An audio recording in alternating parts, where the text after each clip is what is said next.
আমি যোৱা বছৰৰ দৰে এইবেলিও দ্বিতীয় বৰ্ষত আব্দুল মান্নান সিৰাজুল হক মেমৰিয়েল ভেটেৰান ক্ৰিকেট লীগ আজি শুভ আৰম্ভণি কৰিলোঁ।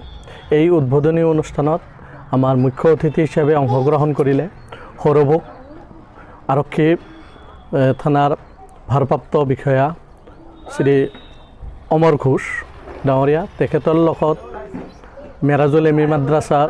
মেৰাজুল এম ই স্কুলৰ প্ৰধান শিক্ষক আলতাবুদ্দিন আহমেদ, চিৰাফুল ইছলাম, খুদনাবাৰী প্ৰাথমিক বিদ্যালয়ৰ নুৰুল ইছলাম সমন্বিতে বহুত গণ্যমান্য ব্যক্তিয়ে এই খেলখনত উদ্বোধনত উপস্থিত থাকে। আজি খেলখনত ছটা টিমে অংশগ্ৰহণ কৰিলে। আজিৰ খেলখনত 3টা খেল গ'ল আৰু পৰৱৰ্তী সময়ত টোটেল 8টা টিমৰ লীগ চলি আছে।